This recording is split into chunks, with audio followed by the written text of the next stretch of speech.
I was a baller. Come on. Wish I was a little bit taller. Wish I was a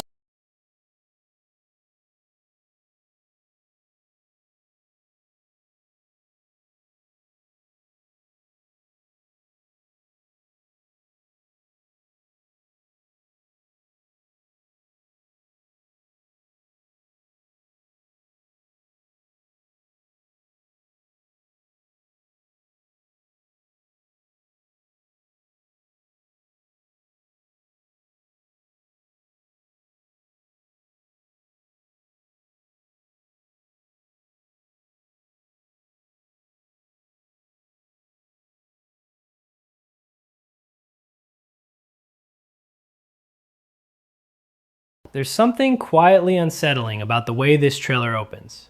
Not in a loud horror movie kind of way, but in that slow, creeping sense that something is off long before anything actually happens. It doesn't hit you with explosions or dramatic music right away.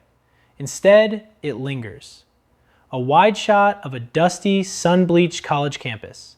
Late afternoon light stretching shadows longer than they should feel, like time itself is dragging its feet. And then you hear it. Not music, not dialogue, just this faint ambient hum, almost like the world is holding its breath. The title, GOAT, flashes quickly, but not in a proud, triumphant way. It's almost hesitant, like it knows what it's about to show you isn't something to celebrate. Now, if you've been around movies long enough, you know that a title like that can mean 100 different things. Greatest of all time? Sure. That's the obvious cultural shorthand.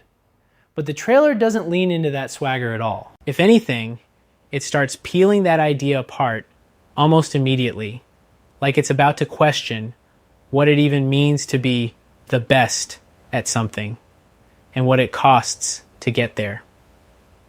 We cut to our central character, Evan Cole, played by a kind of actor who doesn't usually go for easy roles. You can tell right away this isn't about charisma or charm. He's sitting alone in what looks like a dorm room, but it doesn't feel like a place someone lives. It feels staged, clean, in a way that suggests control rather than comfort. His face is still, almost too still, like he's trying to hold something down inside himself. And then the trailer does something interesting. It doesn't explain him. It lets you observe him. You see quick flashes, him running early in the morning, not for fitness, but like he's chasing something invisible. Him in a lecture hall, not really listening. Him staring at his phone, a message unread, thumb hovering, but never tapping. There's no voiceover guiding you, no hand holding, just fragments. Then the shift happens. A handshake. That's all it is. But the way it's shot, tight frame, slightly shaky camera, the grip lingering just a little too long, you feel it. This is the moment everything starts bending. The person he's shaking hands with, you only see partially at first. A smile that doesn't quite reach the eyes. A presence that feels practiced. And suddenly, the pacing of the trailer tightens. Clips start cutting faster. A party scene, loud, chaotic, almost suffocating. People laughing too hard, music pounding like a heartbeat that's gone off rhythm.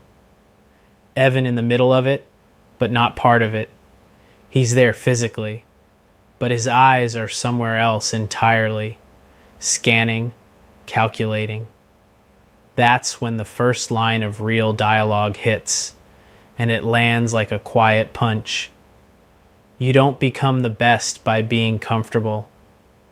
It's delivered casually, almost like advice. But the way it echoes over the next few shots, Evan pushing himself, crossing lines, doing things that don't sit right, you start to realize this isn't mentorship, it's conditioning. Now here's where the trailer gets smart. It never shows you exactly what the system is, You understand there's some kind of elite circle, something competitive, something that promises status or power, but it's deliberately vague. You get glimpses, closed-door meetings, coded conversations, rituals that feel more psychological than physical. And that ambiguity works because it pulls you in. Your brain starts filling in the gaps, and what you imagine is often more unsettling than anything they could spell out. There's a moment, just a split second, where Evan looks at himself in a mirror.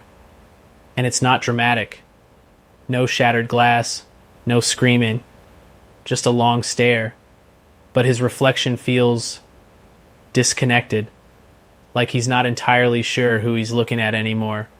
That's the kind of detail that sticks with you. The music finally builds, but even then, it's restrained. No full orchestral swell, just this rising tension, like a wire being pulled tighter and tighter, threatening to snap. And over that, more lines start to bleed in, overlapping slightly, creating this layered sense of pressure. You think you're ready? They all say that at the beginning. There's no halfway with this. And you start to see the consequences creeping in, not in big flashy moments, but in subtle fractures. Friendships turning cold, a phone call that goes unanswered, a look of concern from someone who clearly sees what's happening, but can't stop it. One of the most striking shots comes about halfway through. Evan is standing on what looks like a rooftop, city lights stretching endlessly behind him. For a second, you think it's going to be one of those cliché, "I've made it" moments. But his posture tells a different story. He's not standing tall. He's leaning forward slightly, like he's on the edge of something, physically and mentally. And then it cuts away before you get any resolution. That restraint is doing a lot of heavy lifting here. It refuses to give you payoff in the trailer, which is risky, but it builds a kind of trust. It's saying, we're not going to spoil this for you, but we promise there's something under the surface. As it pushes toward the final stretch, the tone shifts again, darker, more fragmented. The edits get sharper. You start seeing flashes of things that don't quite line up chronologically. A confrontation. Someone shouting, but the audio is muffled, like you're hearing it underwater. A hand slamming against a table. Papers scattered. A door closing hard enough to feel final. And then, almost out of nowhere, silence. Just complete silence. A close-up of Evan again, mirroring that earlier shot in his dorm room. But this time, something's changed. It's subtle, but it's there. The stillness isn't control anymore. It's exhaustion, maybe even regret, or something deeper, something harder to name. He finally speaks, and it's the quietest line in the whole trailer. I didn't think it would feel like this. No music underneath it. No dramatic pause. Just that sentence, hanging there. And then, cut to black. The title appears again. GOAT. But now it feels different. Heavier. Like it's not a badge of honor, but a question. Or maybe even a warning.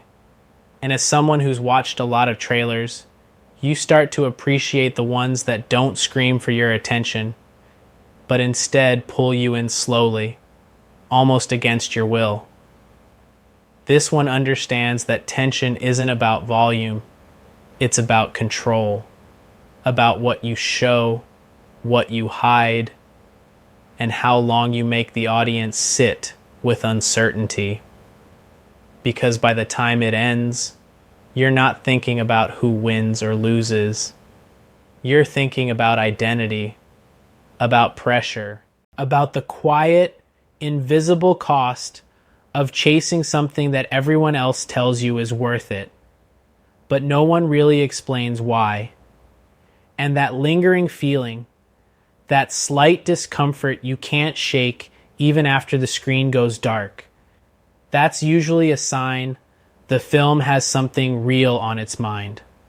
What keeps pulling at you once that trailer settles in your head is how little it actually tells you and how much it implies, which is exactly why the full story, when you finally step into it, doesn't feel like a traditional rise and fall narrative. It feels more like being gradually pulled into a system that reshapes a person from the inside out, almost without them noticing where the shift began. Evan Cole doesn't enter the story as someone broken or desperate. That would be too easy, too predictable. He starts off grounded, maybe a little reserved, but fundamentally stable.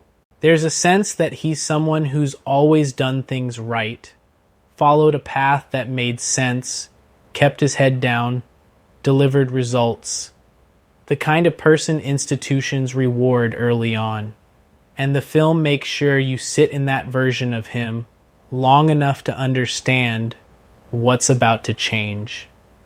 His relationship with his family is sketched in with these small, telling details. Nothing overly dramatic. A quick phone call with his older brother, who clearly carries a different kind of confidence, the sort that doesn't need validation. There's history there, unspoken tension wrapped in casual conversation. You get the impression Evan has always been trying to measure up to something that was never explicitly demanded, which somehow makes it heavier. The campus environment is introduced almost like a character in itself, not the glossy, idealized version you see in most college films, but something more textured. There's beauty in it, sure, those wide open spaces, the architecture that suggests legacy, but it's paired with this undercurrent of competition that never really turns off. You see it in the way students interact, in the subtle hierarchies that aren't officially acknowledged, but are deeply felt. And then there's the group. They're never introduced with a dramatic reveal. No slow motion walk, no obvious markers of importance. Instead, they're just present, always slightly in the background at first, observing, listening. You notice the way conversations shift when they're nearby, how people adjust themselves, even if they don't realize they're doing it.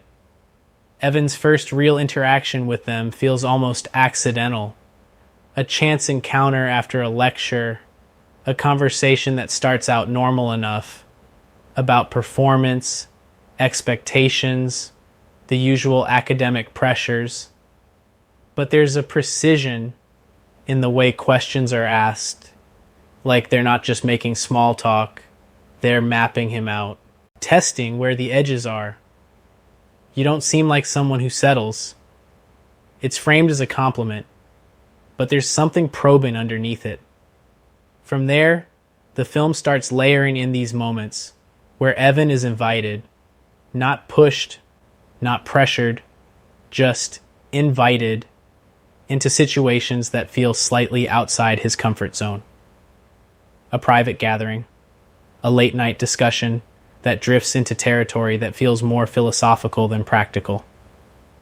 The kind of conversations that make you feel seen, but also a little exposed.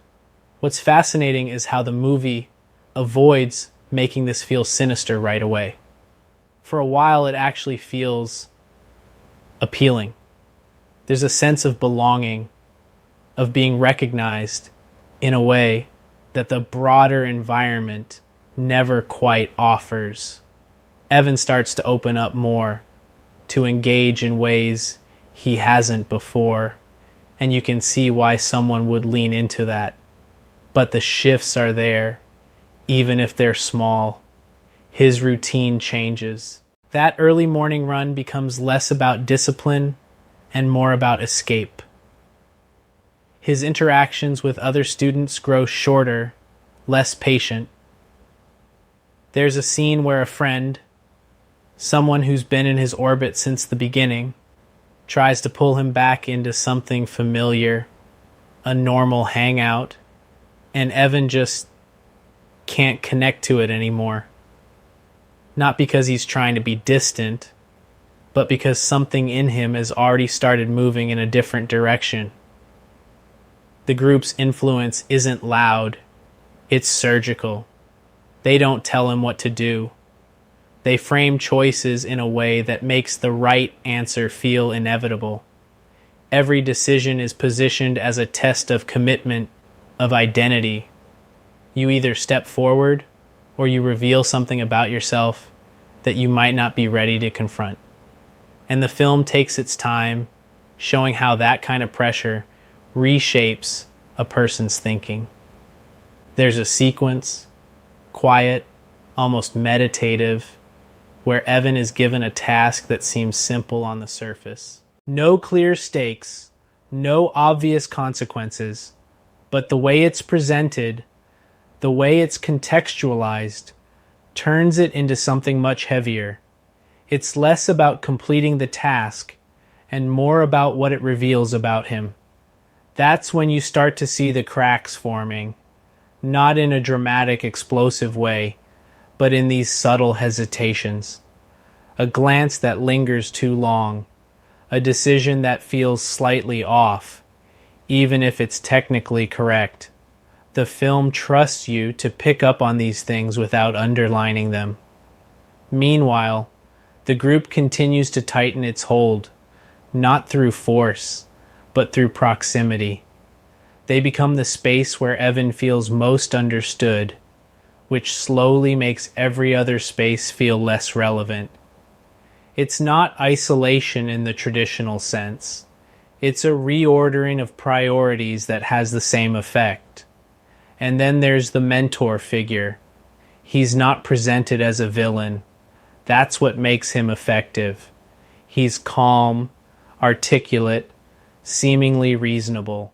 The kind of person who can justify anything if you listen long enough. His conversations with Evan are some of the most compelling parts of the film because they're not confrontational. They're persuasive. "You're not losing yourself," he says at one point. "You're refining it." It's the kind of line that sounds profound in the moment, but sits differently the longer you think about it. As Evan gets deeper into this world, the film starts introducing consequences, but again, not in the way you might expect. There are no immediate punishments, no clear lines being crossed that trigger obvious fallout. Instead, the consequences are internal. A growing sense of disconnection, a feeling that he's constantly performing, even when he's alone. There's a moment where he tries to reconnect with his brother, reaching out in a way that feels genuine, almost urgent. But the conversation doesn't land. Not because his brother rejects him, but because Evan can't quite articulate what's happening to him. The language he's been absorbing doesn't translate outside the group, and that gap becomes painfully clear. The film uses silence really effectively here. Long stretches where nothing is said, but everything is communicated through posture, through environment, through the absence of what used to be there. By the time you reach the midpoint of the story, you realize something important. This isn't about whether Evan will succeed within this system. It's about whether he even recognizes what success means anymore. And that's where the tension really starts to build. Not from external threats, but from the slow, almost invisible shift in how he sees himself. Because the deeper he goes, the harder it becomes to separate who he was from who he's becoming. And the film refuses to tell you where that line actually is. It's around this point that the film stops feeling observational and starts feeling intimate, in a way that's a little uncomfortable, like you're no longer just watching Evan's choices. You're sitting inside the consequences of them as they unfold in real time. There's no dramatic pivot, no single moment where everything clearly changes. Instead, it's this accumulation, small decisions stacking on top of each other until the weight of them becomes impossible to ignore. Evan is deeper in now, not just participating, but anticipating. That's the shift that matters. He's no longer waiting to be asked or guided. He's beginning to think in the language of the group, to predict what's expected of him before it's even said out loud. And the film captures that transition with these incredibly subtle cues. The way he enters a room, the way he watches people, the way he pauses before responding, not out of uncertainty, but calculation. There's a sequence that stands out, and it's almost deceptively simple. A dinner. Not a loud, chaotic party like earlier, but something controlled. Quiet. Intentional. A long table, carefully arranged. A handful of people who all seem to understand the rules without needing them explained. Conversation flows, but it's layered. What's being said on the surface isn't the point. It's what's being implied, what's being tested underneath. Evan is different here. You can feel it immediately. He's not the outsider observing anymore. He's part of the rhythm. He knows when to speak, when to hold back, when to push just enough to signal that he belongs. And then, mid-conversation, a question is directed at him. Not aggressive, not confrontational, just precise. What do you think you're capable of? It hangs there longer than it should, because this isn't about ambition in the traditional sense. It's not about grades or career paths or anything measurable. It's about limits, about how far someone is willing to go when the boundaries start to blur. Evan answers, but the film doesn't make his response the focal point. Instead, it cuts to the reactions around the table. Subtle nods, a glance exchanged between two members, a slight shift in posture from the mentor figure, almost imperceptible, but enough to tell you something has been decided. That's how the system works. Quietly, efficiently. From there, the tasks, if you can even call them that, start becoming more abstract, less about doing something specific and more about proving something intangible. Loyalty, detachment, control. There's one moment that lands particularly hard, not because of what happens, but because of how little the film dramatizes it. Evan is asked to make a choice that directly affects someone outside the group, someone who trusts him, someone who exists in that part of his life that's slowly fading, but not entirely gone. The scene is played almost entirely in stillness. No music, no heightened tension cues, just Evan sitting there, processing, weighing something that the film never fully spells out for you. And then he acts. It's not explosive. It's not even visibly cruel.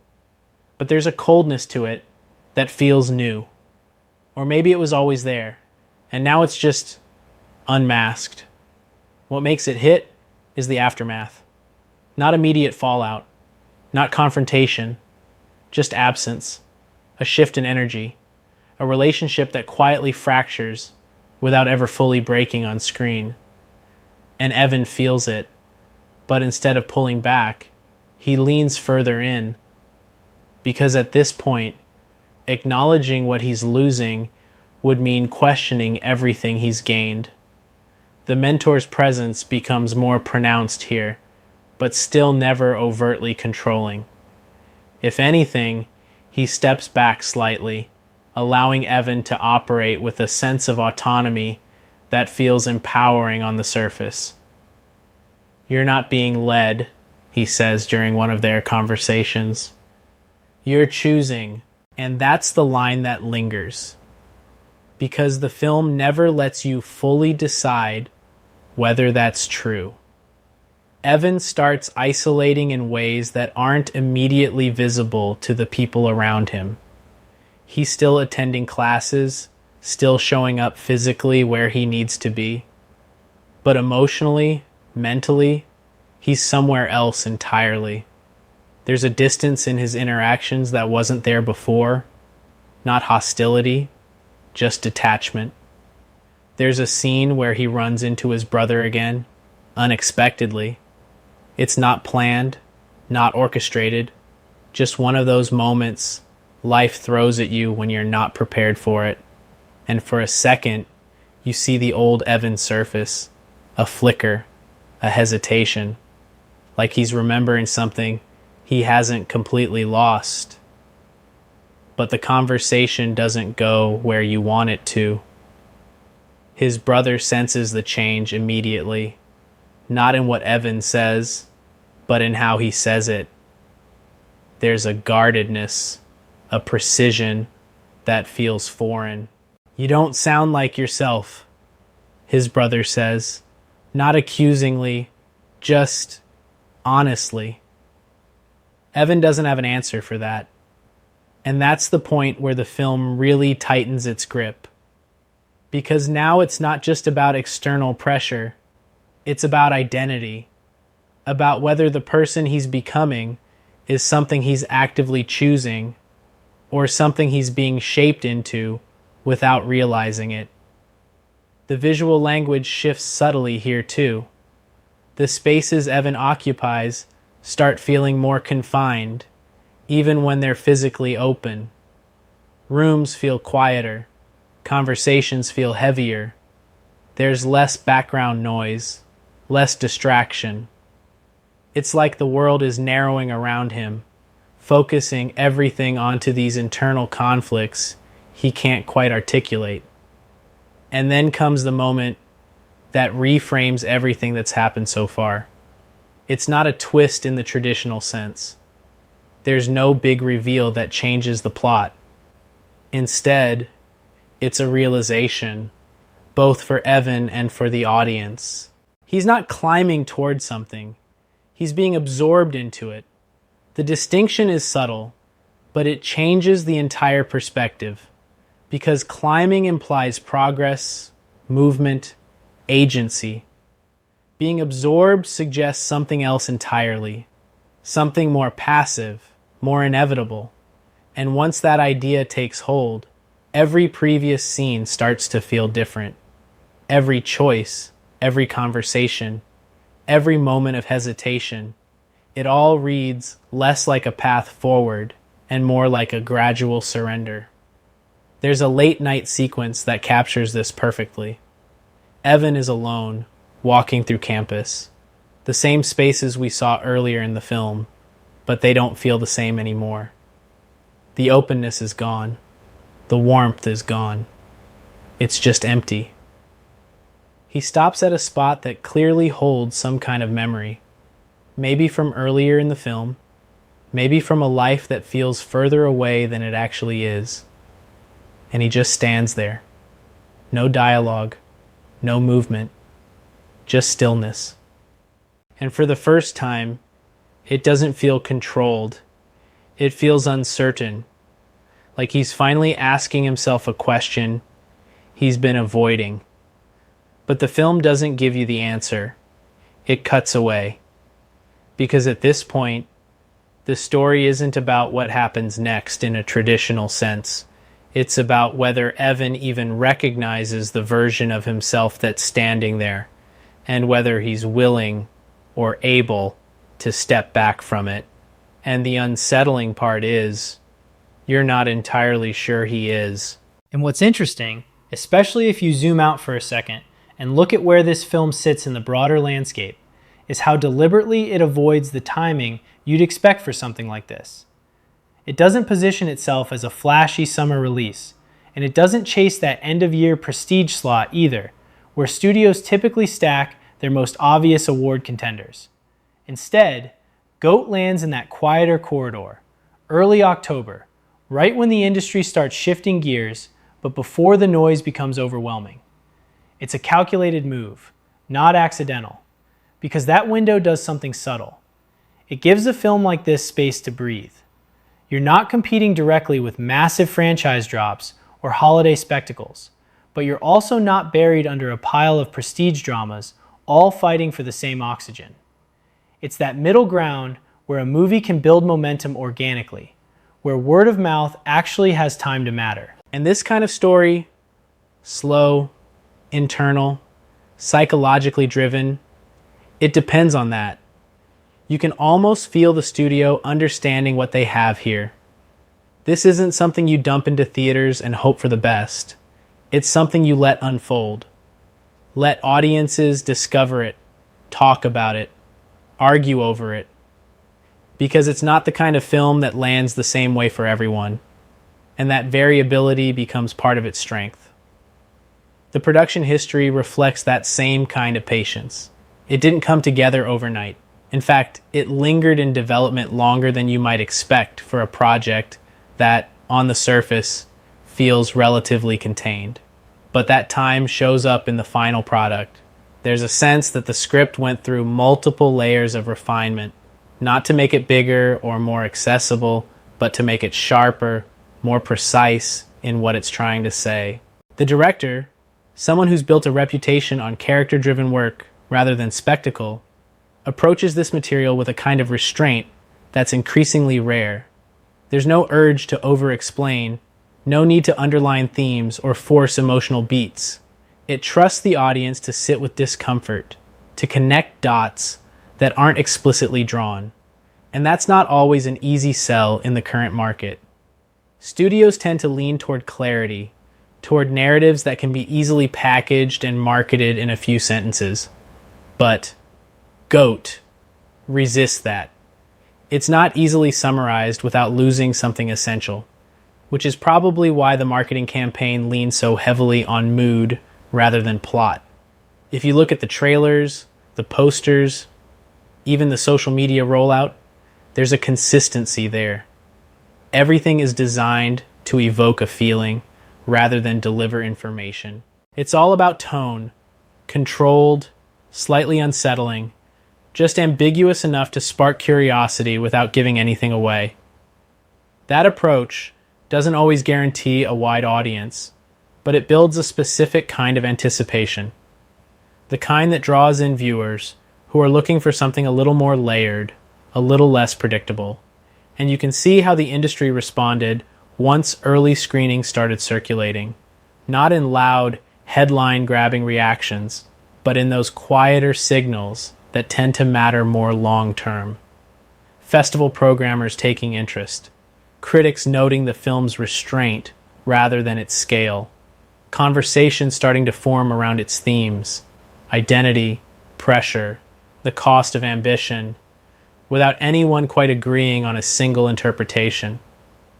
That's usually a sign a film has some staying power, because when people walk out of a theater and have completely different reads on what they just watched, it keeps the conversation going. It invites rewatching. It invites debate. And in a landscape where so many films are consumed and forgotten within a week, that kind of lingering presence is valuable. Financially, the expectations were never built around massive opening numbers. This wasn't positioned as a blockbuster in the traditional sense. The budget reflects that. Moderate, controlled, with most of the investment clearly going into performance and atmosphere rather than large-scale set pieces. But that also means the bar for success looks different. A strong per-theater average in the first couple of weeks. Gradual expansion into more markets as word spreads. Streaming platforms already circling before the theatrical run even fully plays out, recognizing the kind of audience engagement this film can generate over time. And that's another layer of the current industry context that matters here. Films like GOAT often find a second life, sometimes an even bigger one, once they hit digital platforms. The kind of movie that people discover late at night, watch alone, and then immediately want to discuss with someone else. That intimate viewing experience actually aligns with the film's tone in a way that a crowded opening weekend doesn't necessarily capture. There's also something to be said about how this film fits into the ongoing shift toward more psychologically focused storytelling in mainstream cinema. Over the past decade, you've seen a gradual move away from purely external conflict toward narratives that explore internal pressure, identity, and the systems people operate within, not in a heavy-handed, overly dramatic way, but in something more grounded, more reflective. Goat sits right in that space. It doesn't abandon structure or tension, it just relocates them. The stakes aren't about saving the world or achieving some grand external goal. They're about understanding what's happening inside a person as they navigate an environment that's constantly reshaping them. And that kind of storytelling resonates differently depending on when it arrives. Right now, there's an audience that's more open to it than there might have been 10 or 15 years ago. People are more attuned to the idea that success isn't always straightforward, that systems, whether academic, professional, or social, can have complex, sometimes invisible effects on the individuals within them. So when a film taps into that, without turning it into a lecture, without simplifying it into a clear moral takeaway, it tends to stick. Awards-wise, it's not the kind of movie that sweeps across every category, but it quietly positions itself in a few key areas. Performance, definitely. Possibly screenplay, depending on how voters respond to its restraint. Maybe even editing, because the way the film controls its pacing and reveals information is more intricate than it appears at first glance. But even beyond awards, there's a sense that this is the kind of project that builds credibility for everyone involved. For the director, it reinforces a voice that's distinct and consistent. For the cast, it offers material that allows for subtle, layered performances rather than broad, showy moments. And for the studio, it's a reminder that not every film needs to be loud to be impactful. Sometimes, the ones that speak the quietest end up staying with you the longest. And that's really where GOAT finds its place in the industry. Not as a headline-grabbing event, but as something more enduring. A film that doesn't demand your attention all at once, but gradually earns it, piece by piece, until you realize it's been sitting with you longer than you expected. And once you start looking at the people inside this story, the faces carrying all that quiet tension, you realize pretty quickly this whole thing would fall apart if the casting leaned even slightly in the wrong direction. Because nothing here works if the performances feel exaggerated or overly polished. This material demands restraint, and more importantly, it demands actors who understand how to communicate without announcing what they're doing. Evan Cole, at the center of all of it, is played by someone who's built a reputation on disappearing into roles rather than dominating them. There's a kind of stillness to his screen presence that becomes the film's foundation. He doesn't push emotion outward. He lets it sit just beneath the surface, which makes every small shift feel significant. What's impressive is how he handles the progression. Early on, Evan feels open in a very specific way, not expressive, but accessible. You can read him. You can sense what he's thinking, even when he's not saying it. But as the story unfolds, that accessibility starts to close off. Not abruptly, not in a way that screams character transformation, but gradually, like a door that's being pushed shut, inch by inch. And the performance tracks that with precision. His posture changes first. It's subtle, but it's there. Shoulders tighten slightly. Movements become more deliberate. Even the way he occupies space shifts, less reactive, more controlled. Then it moves into his voice. The cadence slows down. Pauses become more intentional. You start to feel like every word is being chosen carefully, not out of nervousness, but out of calculation.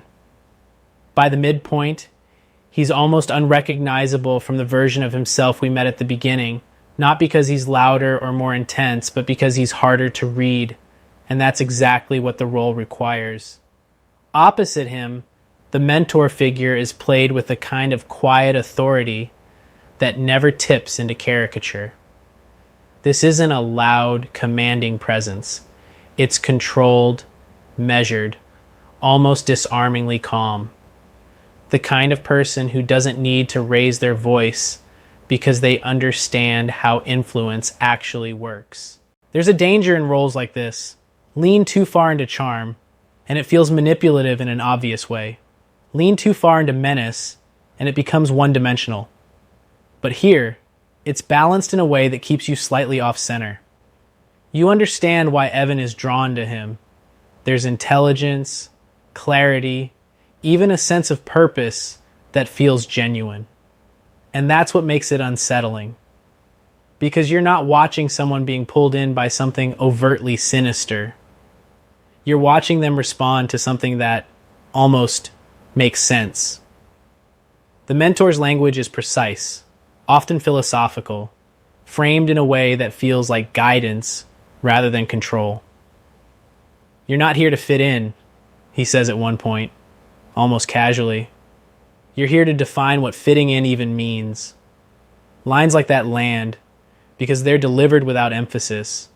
No dramatic weight, just conversation. And that's where the performance really works. It trusts the words without trying to elevate them artificially. Then you have the supporting characters, and this is where the film does something smart. It doesn't overcrowd the story with too many fully developed arcs. Instead, it gives you just enough to understand how each person functions within Evan's world. There's the friend from earlier in the film, the one who represents that version of life Evan is slowly drifting away from. That performance is grounded, natural, almost effortless in its authenticity. You believe the history between them, not because it's heavily explained, but because of how comfortable they are in those early interactions. There's an ease there that makes the later distance feel more pronounced. And when that connection starts to fracture, the actor doesn't play it for drama. There's no big confrontation, no emotional breakdown, just confusion, disappointment, a sense of not quite understanding where things went wrong. That restraint makes it hit harder. Evan's brother, meanwhile, operates on a different wavelength. He carries a kind of confidence that feels lived in, not performative. You get the sense that he's already navigated some version of what Evan is going through, even if the specifics are different. Their scenes together are some of the most quietly revealing in the film, because the brother doesn't try to fix anything. He doesn't offer grand advice or force a perspective. He just observes, asks questions that don't have easy answers. And there's a weight to those moments, because you can feel the gap between them widening, even as they're standing in the same space. One particular exchange lingers, not because of what's said, but because of what isn't. "You good?" the brother asks, simple, direct, and Evan pauses, just for a second too long. "Yeah," he says, but the way it's delivered, it doesn't convince anyone, not his brother, not the audience, maybe not even himself. That's where the acting across the board really aligns with the film's tone. No one is overplaying anything. Every emotion feels filtered, controlled, which mirrors the environment the characters are operating in. Even the members of the group, the ones who could easily become interchangeable, are given distinct textures, different ways of speaking, different rhythms of interaction. Some are more direct, others more observational. Some feel fully committed, others slightly uncertain, even if they don't show it openly. It creates this layered dynamic where you're constantly reading between the lines, trying to understand not just what's happening, but how each person is processing it internally. And that's where the casting really pays off. Because when a film relies this heavily on subtext, you need actors who are comfortable leaving things unsaid, who understand that sometimes the most important moment in a scene is the one that happens after the dialogue ends. There's a scene late in the film where Evan is surrounded by members of the group, all engaged in conversation, all operating within that same controlled energy. And yet, he feels isolated in a way that's almost invisible. No one is excluding him. No one is treating him differently, but he's not fully there. And the actor captures that with almost nothing. A slight delay in his reactions, a gaze that drifts just off center, a body that's physically present, but mentally somewhere else. It's the kind of performance detail you might miss if you're not paying attention. But once you notice it, it reframes the entire scene, because it tells you everything you need to know about where he is internally without a single line of dialogue.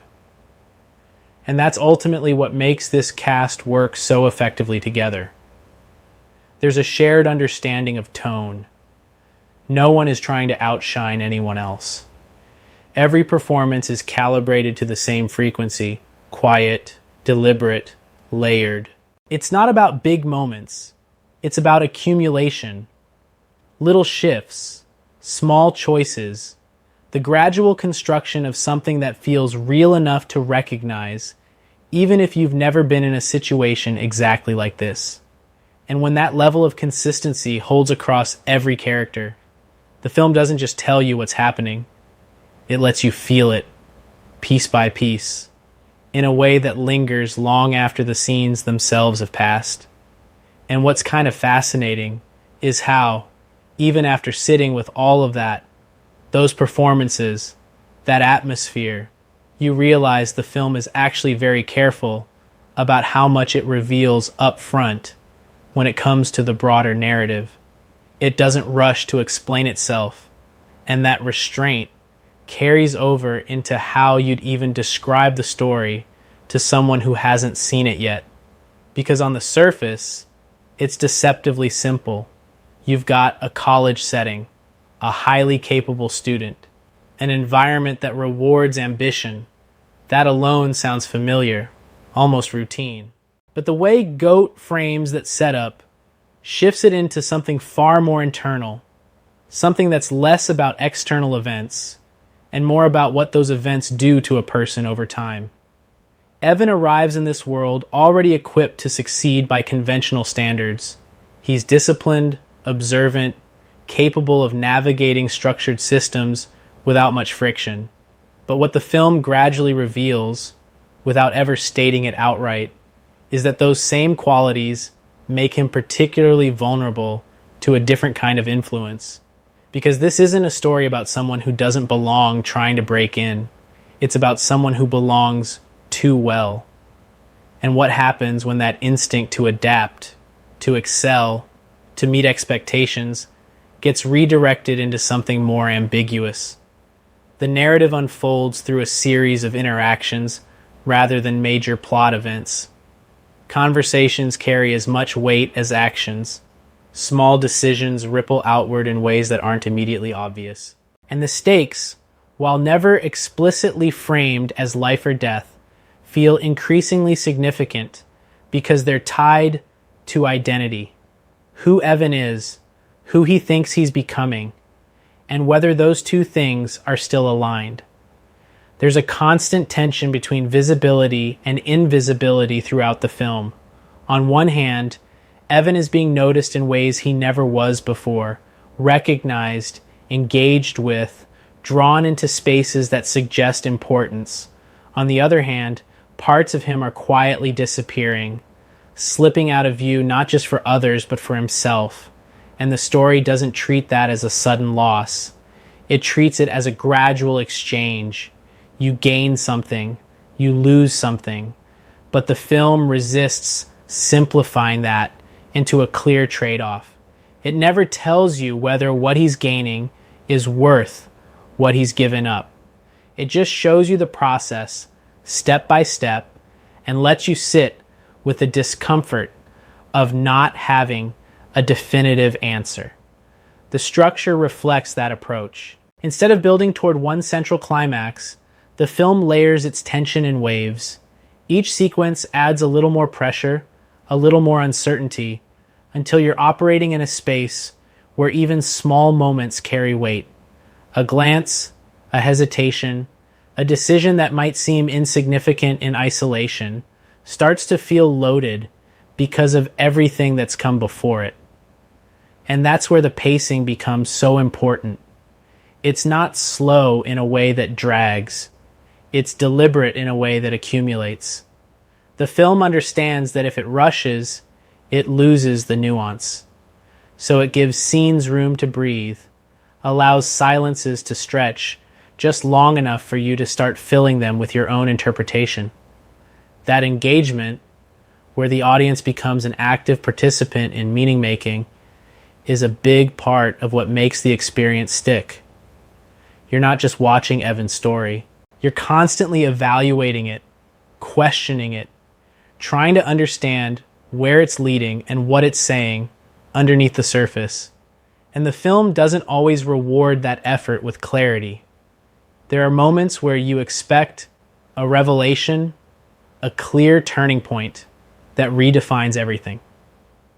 But instead of delivering that in a conventional way, the story often sidesteps it, offering something more ambiguous, a realization that feels incomplete, a shift that's felt rather than explained. It trusts you to sit with that. Thematically, it circles around ideas that feel very current without being tied to any one specific trend or moment. The pressure to perform, the allure of exclusivity, the way systems, whether academic, professional, or social, can shape behavior without overtly demanding it. But again, it avoids turning those ideas into statements. There's no character stepping forward to articulate the message. No scene designed to summarize what the film means. Instead, those themes emerge organically through behavior, through patterns, through the accumulation of choices and consequences. And that makes the experience feel more personal. Different viewers are going to latch onto different aspects of it. Some might see it as a critique of ambition, others as an exploration of identity, others still as a character study about control and influence. The film doesn't close off any of those readings. It leaves space. Visually, the storytelling supports that same sense of subtlety. Nothing feels overly stylized for the sake of it. The camera work is controlled, often observational, allowing you to sit in a scene without being directed too aggressively toward what you're supposed to feel. Lighting shifts almost imperceptibly over time, moving from warmer, more open tones early on to something cooler, more contained as the story progresses. It's not a dramatic transformation, but it mirrors Evan's internal journey in a way that feels cohesive rather than obvious. Even the sound design plays into this. There's a restraint in how music is used, long stretches where it's absent, forcing you to engage with the natural sounds of the environment. The quiet hum of a room, the distant noise of campus life, the subtle shifts in tone during conversations. When the score does come in, it's not there to tell you what to feel.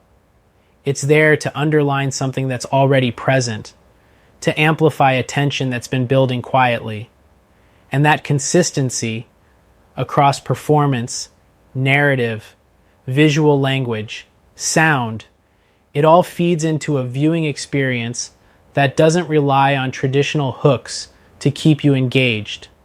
It asks for attention, for patience, and in return, it offers something that unfolds gradually, revealing more of itself the longer you sit with it. So if you were to describe it without giving anything away, you'd probably say it's a story about a young man navigating an environment that rewards excellence, and discovering that the definition of excellence isn't as stable as he thought.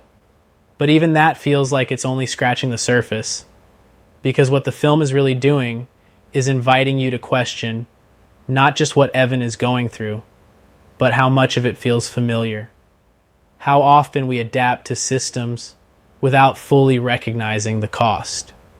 How easily the line between choice and influence can blur when the stakes are tied to identity rather than outcome. And it does all of that without ever stepping outside the story to explain itself. It just lets the experience speak and trusts that you'll hear what you're meant to hear. And once you've sat with it long enough, let it settle. Let those quieter moments replay in your head. You start to realize this is one of those films that doesn't fully reveal itself on a first watch. Not because it's confusing or overly complex, but because it's operating on layers that don't immediately announce themselves. So when you come back to it mentally, you're not just remembering what happened, you're reevaluating how it made you feel while it was happening. And that's where the real conversation begins. Because on a purely surface level, you could walk away from GOAT and say it's understated, maybe even restrained to a fault. There are no explosive set pieces, no emotionally charged monologues designed to go viral, no obvious clip moments that get passed around online. It doesn't hand you anything in that way. But if you lean into what it's actually doing, there's a different kind of intensity running underneath all of it. It's just internalized. The film builds tension the way pressure builds in a sealed room.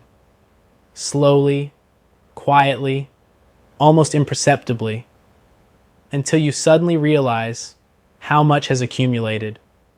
And that approach is going to divide people. There's a certain expectation now, especially with character-driven dramas, that they'll eventually give you a release. A moment where everything breaks open, where the emotional weight spills out in a clear, undeniable way. This film doesn't really offer that in the traditional sense. Instead, it keeps things contained. Even at its most pivotal moments, it resists the urge to expand outward. The emotions stay close to the characters, rarely spilling over into something overtly expressive. And for some viewers, that might feel frustrating, like it's holding back when it should be letting go. But that restraint is intentional, because the film isn't trying to give you catharsis. It's trying to mirror a specific psychological state. That feeling of being so deep inside something that you can't fully step outside of it to process what's happening. Where clarity doesn't arrive in a single moment, but in fragments, often too late to change anything. Evan's journey, when you look at it through that lens, becomes less about transformation in the traditional narrative sense and more about erosion. Not a dramatic fall, not a clear rise, something quieter, a gradual wearing down of certainty, and the performance anchors that beautifully. There's never a point where he breaks in a way that signals resolution. Instead, you get these glimpses, fleeting, almost accidental, of awareness. Moments where it feels like he's on the verge of understanding what's happening to him. But the film doesn't linger there long enough to turn it into a turning point. It moves on. And that can feel unsettling, because we're conditioned to expect those moments to lead somewhere definitive. Here, they don't. They exist, they pass, and the character continues forward, carrying them without fully resolving them. From a technical standpoint, the filmmaking supports that philosophy at every level. The editing is particularly interesting.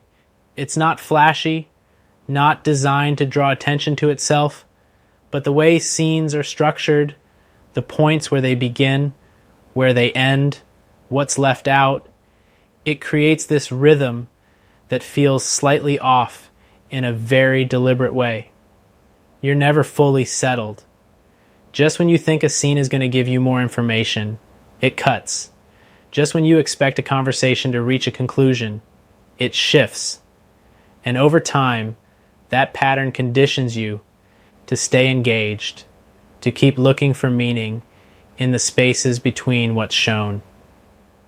Cinematography plays a similar role. There's a preference for framing that keeps characters slightly off-center, or places them within environments that feel just a bit too large or too empty. It creates a subtle sense of imbalance, even in otherwise ordinary settings.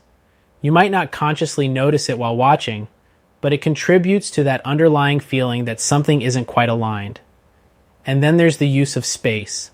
Rooms that felt open early in the film start to feel more confined as the story progresses. Not because the locations change dramatically, but because of how they're shot, how they're lit, how the characters move within them. It's a psychological shift expressed visually. All of this builds toward an experience that doesn't resolve in the way you might expect. And that's probably the most honest thing about it, because the ideas it's exploring, identity, influence, the cost of ambition, don't have clean endings in real life. They don't wrap up neatly. They linger. They evolve. Sometimes they just stay with you. So when the film reaches its final stretch, it doesn't pivot into something bigger or more dramatic. It stays true to its tone. It allows the story to conclude in a way that feels consistent with everything that's come before, even if that means leaving certain questions open. And that's where the honesty of it really lands. It's not trying to satisfy every expectation. It's not trying to be universally liked. It's presenting a perspective, carefully, deliberately, and trusting that the audience will meet it where it is. For some, that's going to feel deeply resonant. For others, it might feel distant, even frustrating. But either way, it's not forgettable. And in a landscape where so many films are designed to be immediately consumed and quickly replaced, there's something valuable about a movie that doesn't fully let you go. Something that sits with you, not because it demanded your attention, but because it quietly earned it.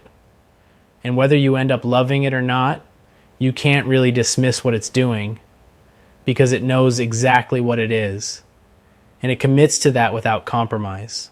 And when you start digging a little deeper, beyond what's immediately visible on screen, you find that GOAT is layered with details that don't call attention to themselves, but once you notice them, they quietly reshape how you interpret everything that's happening.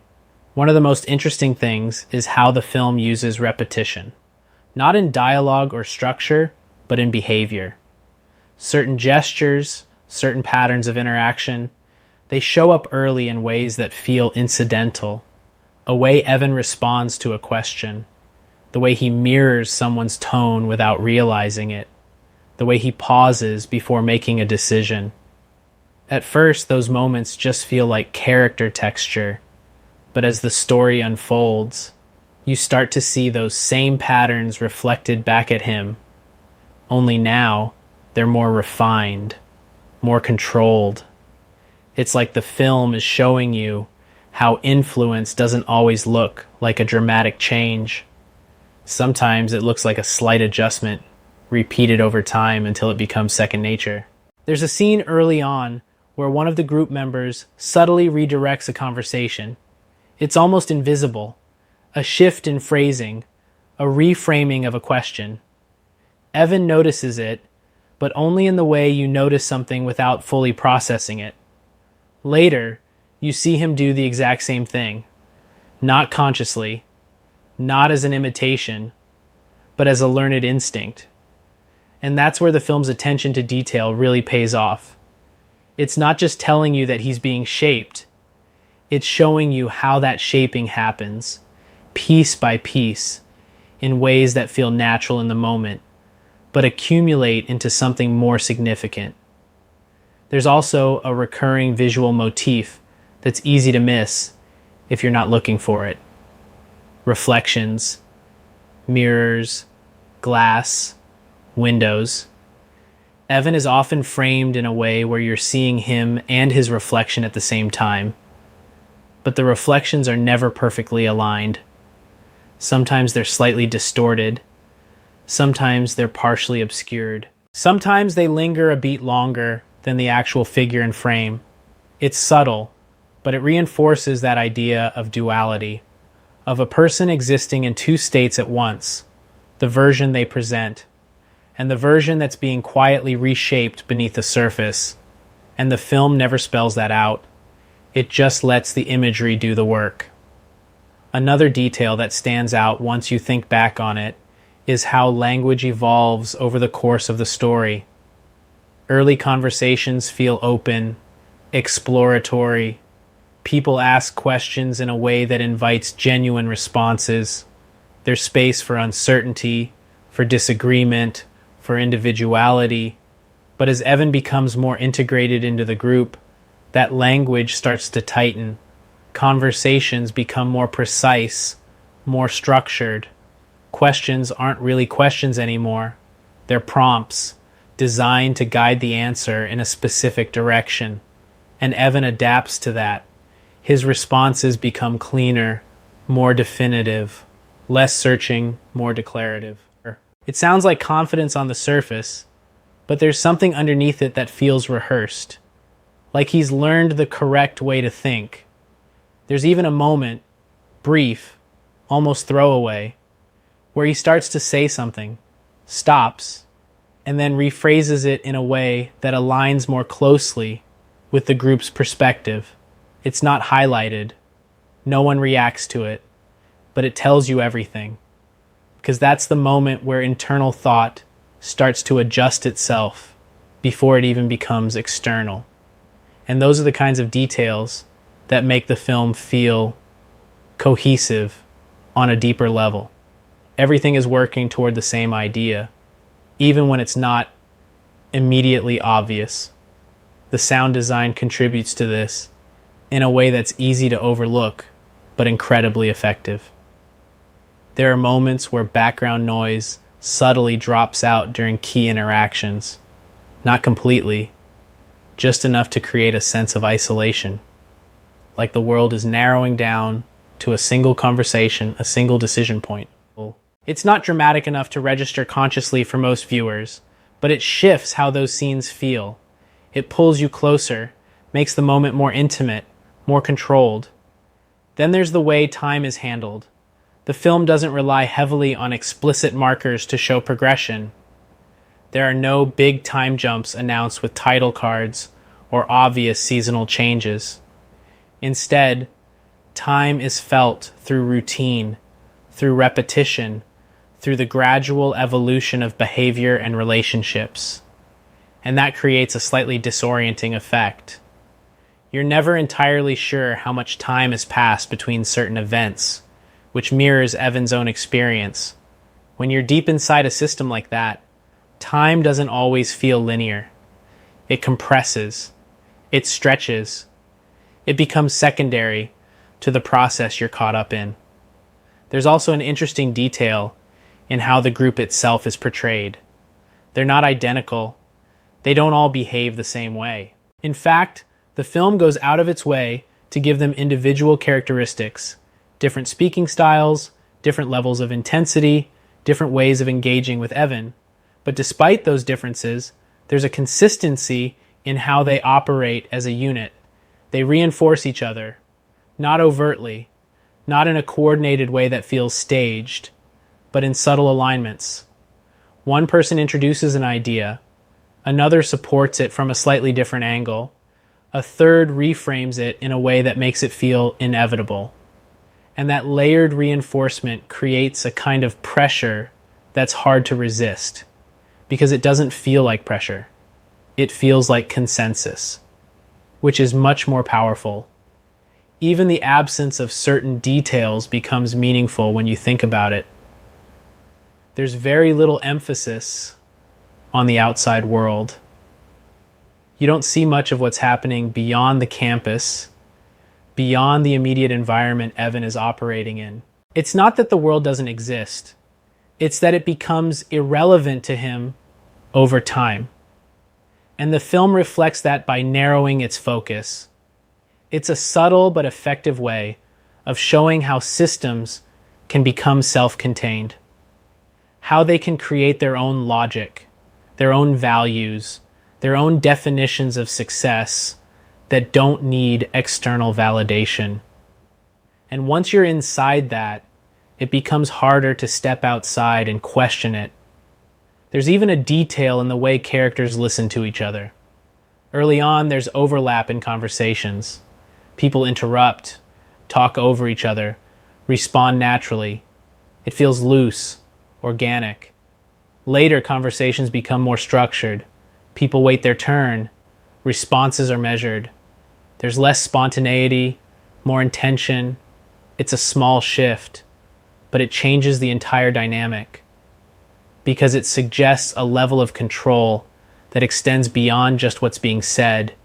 It influences how it's being said, when it's being said, even how it's being received.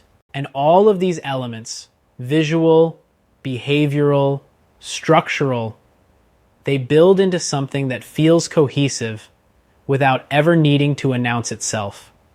That's what makes the film rewarding to revisit, even if you're just replaying it in your head. You start connecting dots you didn't notice before.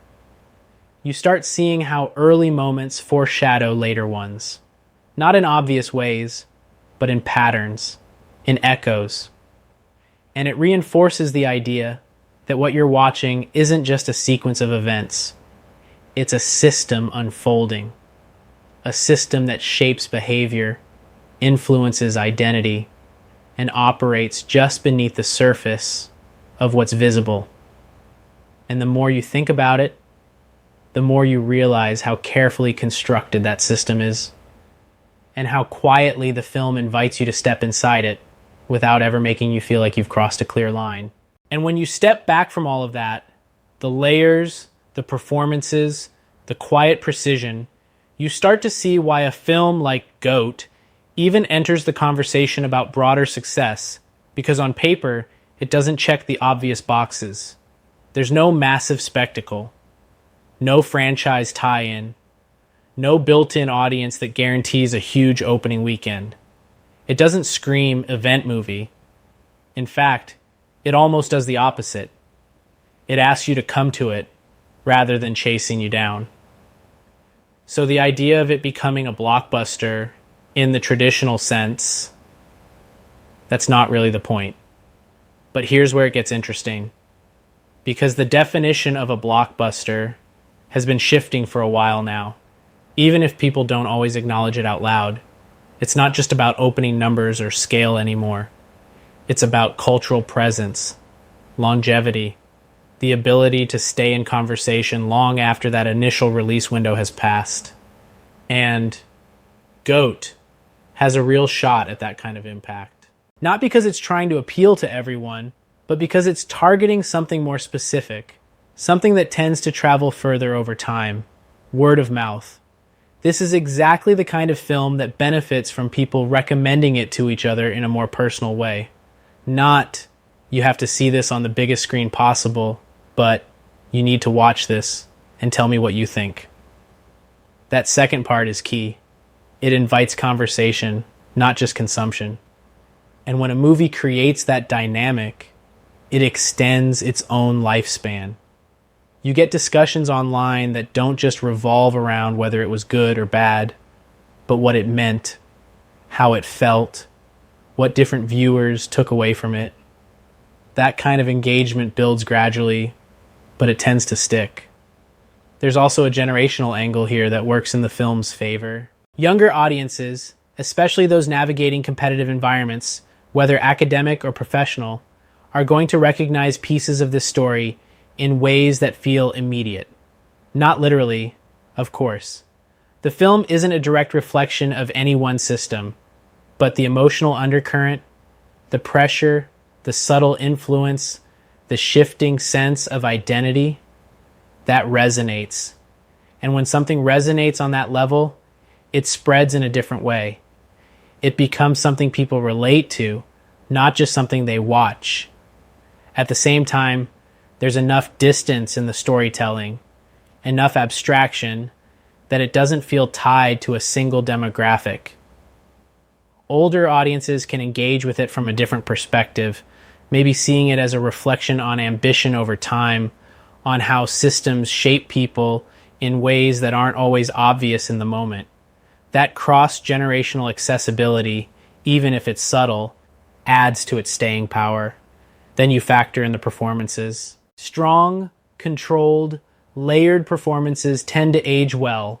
They hold up on repeat viewings. They give critics and audiences something to revisit, to analyze, to appreciate more deeply over time. And that kind of appreciation doesn't spike all at once. It builds. Streaming is going to play a huge role here too. Once GOAT lands on a major platform, it's going to find viewers who might have missed it in theaters. And because it's the kind of film that benefits from a quieter, more focused viewing environment, that shift could actually work in its favor. Late night watches, solo viewings, the kind of experience where you're not distracted, where you can sit with the tone, the pacing, the subtle details. And then you get that ripple effect again. People recommending it, rewatching it, picking up on things they didn't notice the first time.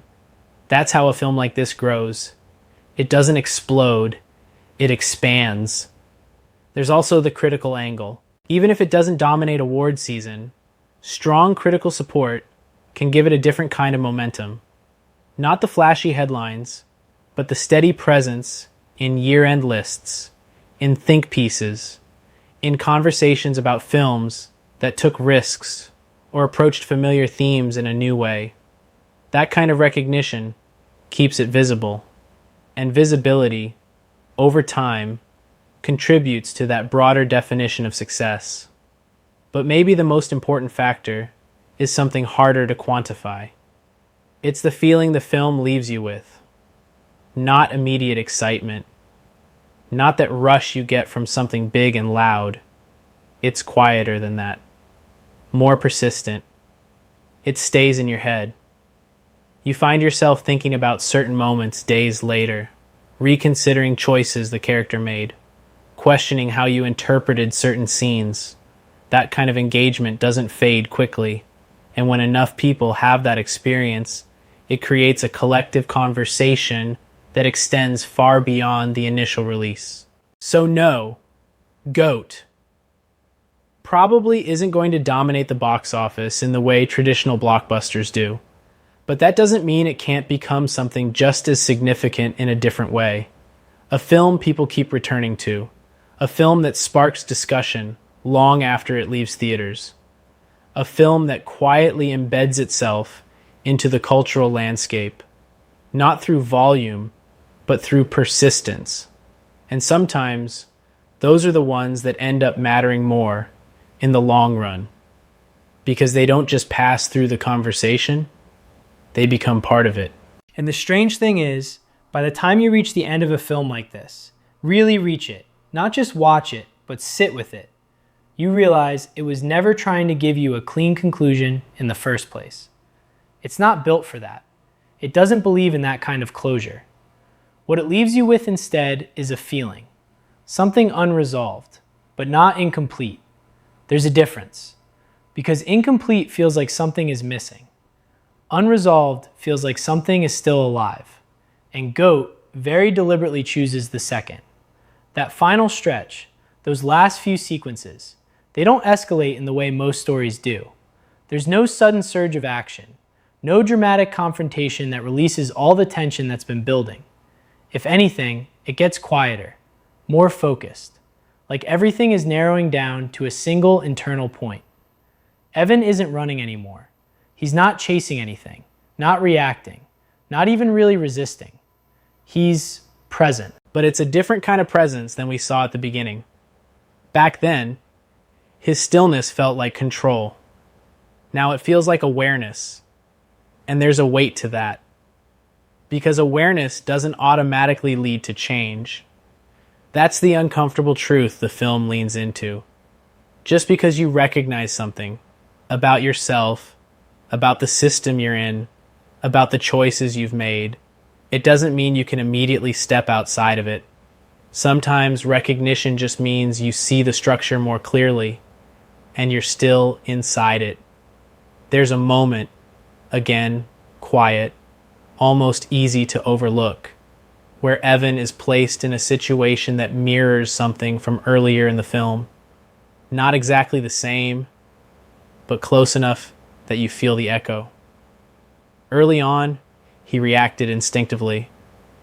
There was hesitation, uncertainty, a sense that he was still figuring things out. Now there's none of that. He understands what's expected. He understands the mechanics of the system. He understands his role within it. And the tension comes from a single question. Does he follow through? The film doesn't rush to answer it. It lets the moment stretch, lets you sit there with him, feeling the weight of everything that's led up to this point. All the small decisions, all the subtle shifts, all the parts of himself he's adjusted along the way. And when he finally acts, or doesn't, depending on how you read it, it's not framed as a victory or a failure. It just is. That's the kind of ending that doesn't tell you what to feel. It doesn't guide you toward a specific emotional response. It leaves space for interpretation, for reflection, for discomfort. And that's where the film really finds its voice. Because it's not trying to resolve Evan's story in a way that feels complete. It's trying to leave you with the question of who he is now, and whether that identity is something he owns or something that's been constructed around him. There's no final speech, no moment of clarity where everything is articulated, just a look, a pause, a sense that something has shifted, even if you can't fully define what that shift means. And then it ends. Not abruptly, not in a way that feels cut off, but in a way that feels deliberate. Like the film knows exactly where it wants to leave you, even if that place isn't comfortable. And that's the kind of ending that tends to stay with people, because it doesn't close the conversation.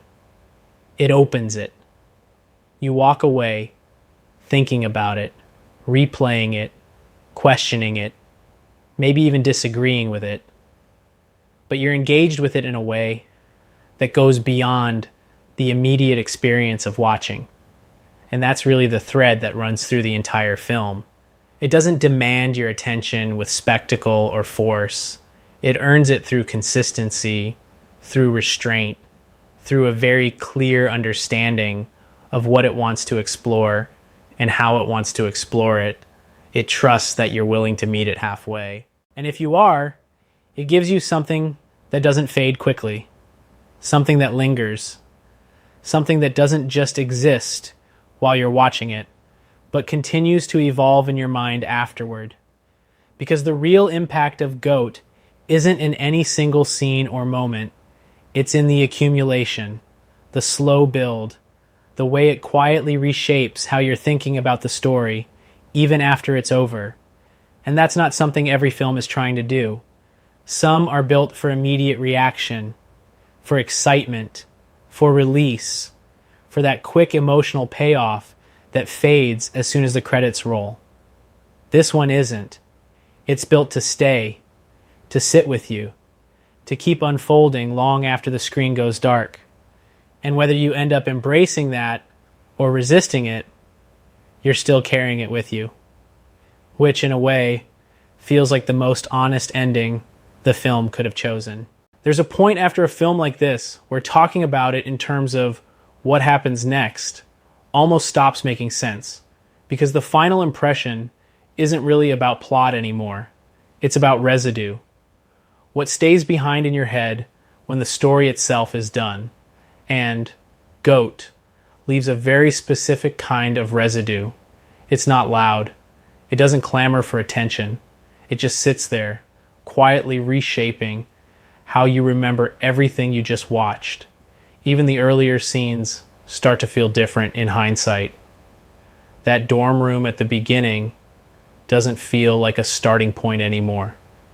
It feels like a version of Evan that was already under observation, already being measured against something he didn't fully understand yet. The handshake that once seemed like a simple introduction starts to look more like an entry point, less about connection, more about access. And that's the strange thing about films that rely so heavily on gradual transformation. They don't just tell a story forward, they rewrite the beginning once you know the end.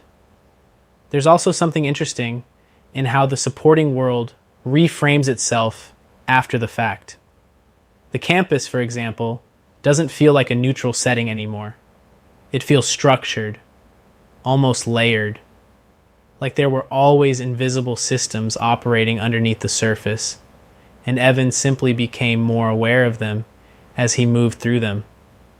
Even the group, those early interactions that felt ambiguous, maybe even inviting, start to feel more strategic in retrospect. Not in a cartoonish conspiratorial way, but in a way that reflects how influence often works in real environments, through repetition, familiarity, and timing, rather than force. And Evan himself becomes harder to categorize the more you think about him. At the start, it's easy to frame him as someone entering a new space and adapting to it. But by the end, that framing doesn't quite hold. Because adaptation suggests a stable self adjusting to external conditions. What the film shows instead is something more fluid. A self that doesn't just adapt, but gradually redefines what it is in response to what it's exposed to. That distinction matters, because it changes how you interpret his choices. Were they decisions made under pressure? Or were they steps along a path he was already becoming aligned with, even before he fully realized it? The film never answers that directly, and honestly, it doesn't need to. The ambiguity is part of what makes it stick. There's also a kind of irony in how control functions throughout the story. Early on, control feels external. It feels like something being applied to Evan, from the group, from the environment, from the expectations around him. But by the end, control feels internalized. Not removed, not resisted, but absorbed. And that's a much more uncomfortable idea to sit with, because it suggests that the most effective systems don't need to constantly enforce behavior. They just need to shape perception long enough for behavior to align on its own. That's why the film doesn't rely on traditional antagonism. There's no clear villain to point at, no single force to blame. The pressure exists, but it's distributed. It's systemic. It operates through agreement as much as influence. And Evan's journey sits right in the middle of that tension, which is why the final image, or even just the final emotional impression, doesn't resolve cleanly. It lingers as a kind of question mark rather than a conclusion. You don't walk away thinking, that's what happened. You walk away thinking, that's how it happened, but could it have gone differently?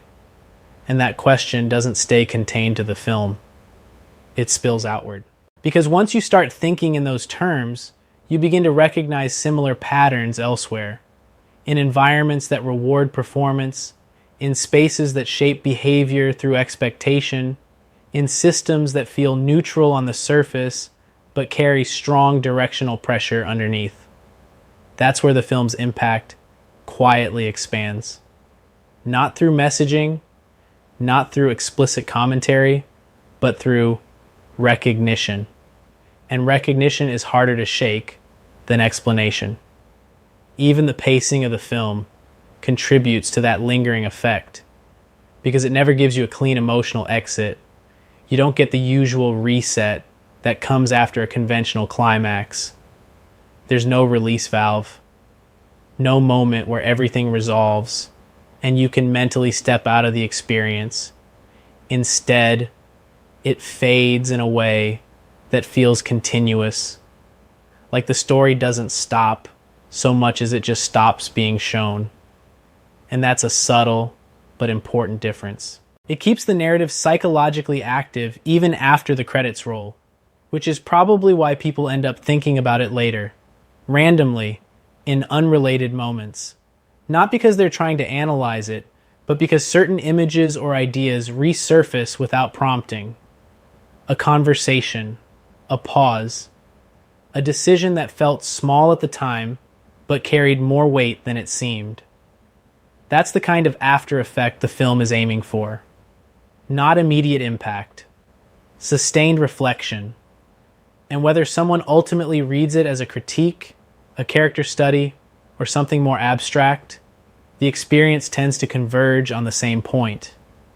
It doesn't let you walk away cleanly. It stays with you in fragments, not as a complete answer, but as something you keep revisiting, reshaping slightly each time you think about it. At this point, the conversation around a film like GOAT naturally shifts away from what it does and more toward what it leaves behind. Because the most interesting part isn't the final scene anymore. It's how the whole experience starts to reorganize itself in your memory. You begin to notice that certain moments weren't actually big when they happened, but they've grown in importance after the fact. That early handshake, the first invitation, the first time Evan changes his answer just slightly to match the tone of the room. None of those scenes announce themselves as turning points, but in hindsight, they behave like them. And that's the quiet trick the film pulls off. It trains you to recognize transformation only after it's already happened.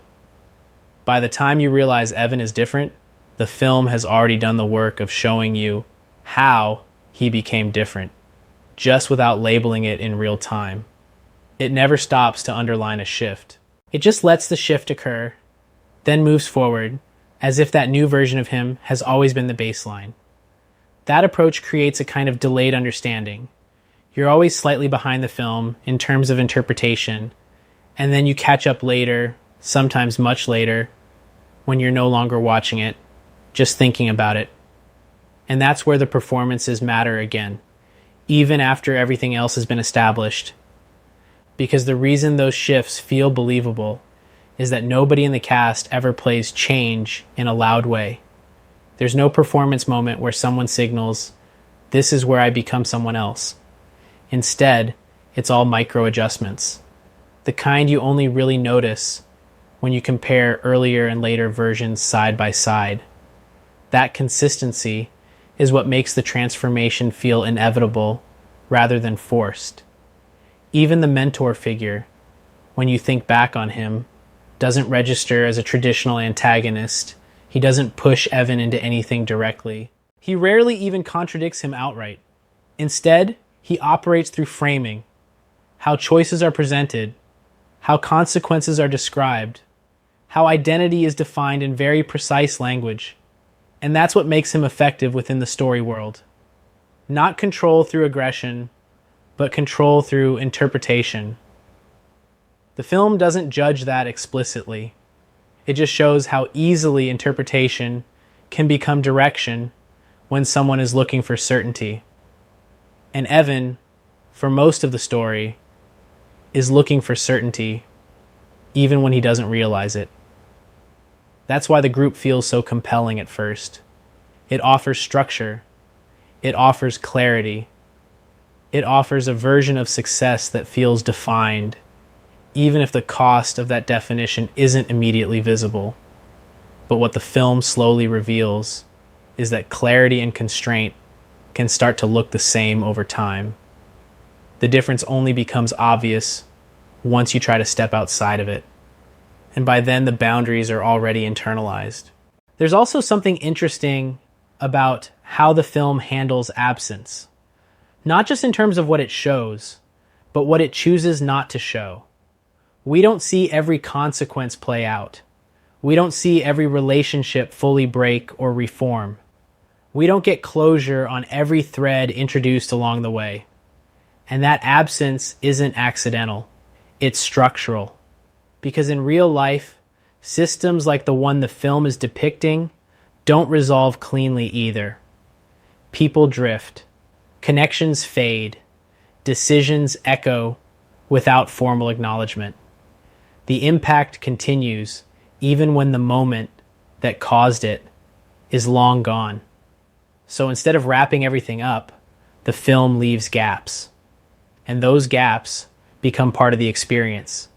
You start filling them in yourself, reconstructing motivations, replaying conversations, reinterpreting silence. And that act of reconstruction is where the film extends itself beyond its runtime. It turns the viewer into a participant in meaning making, not just consumption. Even the final emotional tone resists simplification. It's not hopeful in a traditional sense, but it's not nihilistic either. It exists in a space where understanding doesn't necessarily lead to resolution, and awareness doesn't automatically lead to change. That's a difficult space for a lot of films to hold, because audiences are often trained to expect some form of emotional resolution, either redemption, collapse, or clarity. But GOAT settles into something more ambiguous, a kind of suspended reflection, and that's probably why it stays with you. Because it doesn't give you a clean emotional exit point. It doesn't let you close the file and move on immediately. Instead, it keeps reopening itself in small ways. A line you remember slightly differently than you first heard it. A scene that feels heavier in hindsight than it did in the moment. A character decision you start questioning days later. And that ongoing reinterpretation becomes part of the film's identity. It doesn't end when the credits roll. It continues in the background of your thinking, reshaping itself slightly each time you return to it mentally. And whether you view that as the mark of a great film or simply a challenging one, it's hard to deny that it achieves what it sets out to do in one very specific sense. It doesn't just tell a story about influence, identity, and systems. It makes you experience the lingering effects of those things long after the story itself is over. When you strip everything back and look at GOAT without the emotional residue it leaves behind, what you're left with is a film that's quietly obsessed with one idea: how easily identity can become something negotiated rather than something owned. And that's not a loud idea. It doesn't announce itself in speeches or big confrontations. It shows up in behavior, in hesitation, in adaptation, in the small ways people adjust themselves depending on who's watching and what the environment seems to reward. Evan's story is built entirely around that tension. But what makes it effective is that the film never treats him like an exception. It treats him like someone who's simply more visible in a system that already exists. That's why the world around him matters so much. Because the group isn't presented as an anomaly. It feels like an extension of the environment he was already in, just more focused, more refined, more aware of how influence actually works when it's stripped of noise and left to function efficiently. And once you start thinking about it that way, the line between outside pressure and internal choice gets harder and harder to define. That's really the film's central tension. Not good versus bad, not success versus failure, but clarity versus absorption. At what point does understanding a system become indistinguishable from becoming part of it? Evan doesn't experience that shift as a single moment. It's distributed across the entire narrative, which is why, when you look back, there isn't a clear point where you can say, this is where he changed. There are only stages, and that's what makes it unsettling in a more realistic way, because real transformation rarely announces itself. It accumulates. The film's final impression leans heavily into that idea, not by concluding anything definitively, but by refusing to cleanly separate beginning, middle, and end in emotional terms. Everything feels like part of a continuum. Even the supporting characters, when you reconsider them, stop functioning as simple foils or influences. They become part of the same ecosystem, each one representing a different way of engaging with the same underlying structure. Some fully commit, some hesitate, some negotiate distance while still participating, but none of them exist completely outside of it. And that's important because it reinforces that the system isn't something Evan enters so much as something he becomes more aware of as he moves through it. There's a kind of inevitability baked into that structure, not in a fatalistic sense, but in a procedural one. Like once certain conditions are in place, ambition, recognition, reinforcement, the trajectory begins to narrow without anyone explicitly forcing it. That's where the film's tone really settles, not into paranoia, but into recognition. The realization that most systems don't need to be overtly coercive to guide behavior effectively. They just need to consistently reward certain patterns until those patterns start to feel like choice. And Evan, whether consciously or not, learns to navigate that space. Which brings us back to that final emotional state the film leaves you with. It's not closure, it's awareness without resolution. You understand more than you did at the beginning, but that understanding doesn't simplify anything. If anything, it complicates it further, because you start to see how layered every decision actually was. And that's why the film doesn't fade cleanly. It lingers in interpretation. It keeps reactivating in your mind whenever you think about ambition or influence or environments that reward performance in subtle, continuous ways. Even outside the film itself, you start noticing echoes of its ideas in unrelated contexts. Not because it's directly applicable everywhere, but because it taps into something structurally familiar. The way people adapt to expectations. The way systems define success before individuals fully question it. The way identity can slowly align itself with external reinforcement without any single defining moment. And once you start seeing that pattern, it's hard to fully unsee it. That's probably the most lasting effect GOAT has. Not that it gives you answers, but that it changes how you interpret the spaces where answers are usually assumed. It turns something familiar into something slightly unfamiliar, just enough to make you reconsider it. And in a landscape full of films that aim to resolve everything neatly, there's something quietly bold about a story that chooses not to resolve itself at all, but instead leaves you sitting with the process long after it's over.